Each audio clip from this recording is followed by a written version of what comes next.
Bapak, Ibu, dan anak-anak yang diberkati dan dikasihi dalam Tuhan kita Yesus Kristus, dalam ibadah unit ini kita akan membaca Alkitab dan mendengar pemberitaan firman Tuhan.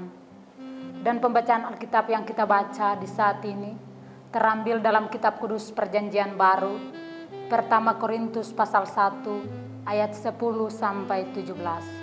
Sekali lagi, Pertama Korintus pasal 1 ayat 10 sampai 17. Namun sebelum kita membaca firman Tuhan di saat ini, mari kita berdoa. Terpujilah ya Yesus Kristus, firman yang hidup. Lewat ibadah ini Tuhan, kami akan membaca dan mendengarkan dari berita firman-Mu. Tetapi kami menyadari sungguh Tuhan bahwa kami adalah manusia berdosa. Kami mohon Tuhan, ampunilah kami serta curahkanlah Roh Kudus-Mu mendiami di tengah-tengah hati-hati kami. Agar firman Tuhan yang kami baca dan kami dengar bersama ini, kami dapat mengerti, kami dapat mengambilnya itu menjadi bagian dalam kehidupan kami. Untuk kami melangkah di dunia ini, kami berjalan sesuai dengan kehendak-Mu. Berfirmanlah kepada kami ya Tuhan, karena kami telah siap untuk mendengar. Amin. Firman Tuhan yang berbunyi demikian, perpecahan dalam jemaat. Tetapi aku menasihatkan kamu saudara-saudara, demi nama Tuhan kita Yesus Kristus, supaya kamu seia sekata dan jangan ada perpecahan di antara kamu. Tetapi sebaliknya, supaya kamu erat bersatu dan sehati sepikir. Sebab saudara-saudaraku, aku telah diberitahukan oleh orang-orang dari keluarga Chloe tentang kamu, bahwa ada perselisihan di antara kamu. Yang aku maksudkan ialah bahwa kamu masing-masing berkata, aku dari golongan Paulus, atau aku dari golongan Apolos, atau aku dari golongan Kefas, atau aku dari golongan Kristus. Adakah Kristus terbagi-bagi? Adakah Paulus disalibkan karena kamu? Atau adakah kamu dibaptis dalam nama Paulus? Aku mengucap syukur bahwa tidak ada seorang pun juga di antara kamu yang aku baptis selain Krispus dan Gaius. Sehingga tidak ada orang yang dapat mengatakan bahwa kamu dibaptis dalam namaku. Juga keluarga Stefanus, aku yang membaptisnya. Kecuali mereka, aku tidak tahu. Entahkah ada lagi orang yang aku baptis? Sebab Kristus mengutus aku bukan untuk membaptis, tetapi untuk memberitakan Injil. Dan itu pun bukan dengan hikmat perkataan, supaya salib Kristus jangan menjadi sia-sia. Demikianlah firman Tuhan. Bapak, Ibu, dan anak-anak yang diberkati dan dikasihi dalam Tuhan kita Yesus Kristus, pecah atau retak, kata ini dipakai Paulus untuk menyebut perpecahan yang terjadi di dalam jemaat Korintus. Mereka berbantah-bantah tentang pelayan mereka. Mereka menyombongkan diri satu sama lain. Dan kita lihat dalam bacaan ini, ada beberapa orang yang mengagungkan Paulus. Mungkin karena ia sebagai orang yang luhur dan rohania. Yang lain mengagungkan Apolos.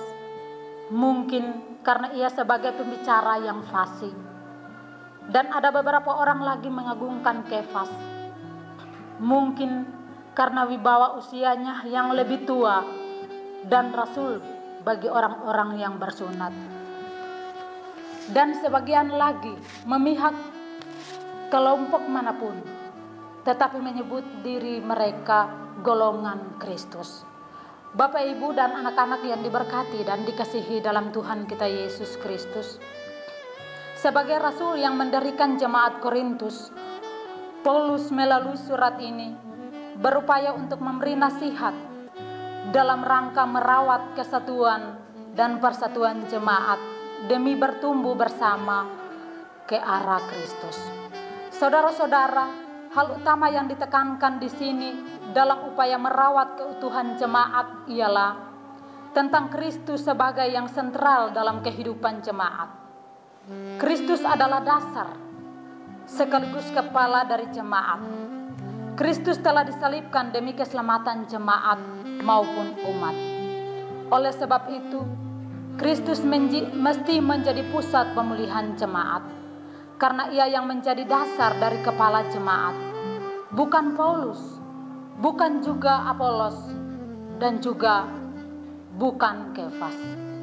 Bapak, Ibu, dan anak-anak yang diberkati dan dikasihi dalam Tuhan kita Yesus Kristus, dalam nasihatnya Paulus mengatakan bahwa, tetapi aku menasihatkan kamu saudara-saudara, demi nama Tuhan kita Yesus Kristus, supaya kamu seia sekata, dan jangan ada perpecahan di antara kamu, tetapi sebaiknya supaya kamu erat bersatu dan sehati sepikir. Saudara-saudara yang diberkati Tuhan, melalui nasihat itu, Paulus seolah ingin menyampaikan bahwa jika kamu menghormati namanya yang terkasih dan layak itu, yang olehnya kamu dipanggil, kamu harus erat bersatu dan sehati sepikir. Dan Paulus menegaskan bahwa Kristus jauh lebih utama daripada orang-orang utusannya, termasuk dirinya. Saudara-saudara yang diberkati Tuhan, hal ini mungkin saja terjadi atau sedang terjadi di antara kita sesama orang Kristen. Jika hal itu terjadi, berarti kesombongan telah menguasai diri kita. Amsal 13 ayat 10a mengatakan bahwa keangkuhan hanya menimbulkan pertengkaran. Saudara-saudara, perpecahan adalah celah bagi keimanan kita, sekaligus tanda sikap tidak hormat kepada namanya yang terkasih dan layak itu. Sebab adakah Kristus terbagi-bagi? Tentu tidak. Hanya ada satu Kristus. Karena itulah kita harus tetap bersatu. Saudara-saudara, marilah kita merawat keutuhan gereja maupun bangsa kita, terutama dalam situasi pandemi COVID-19 yang telah berdampak pada berbagai bidang kehidupan. Adalah sesuatu yang penting jika di dalam gereja kita pahami bahwa pusat pemersatu gereja adalah Tuhan Yesus Kristus, maka bangsa kita juga memiliki kekuatan pemersatu, yaitu Pancasila dengan semboyan Bhinneka Tunggal Ika.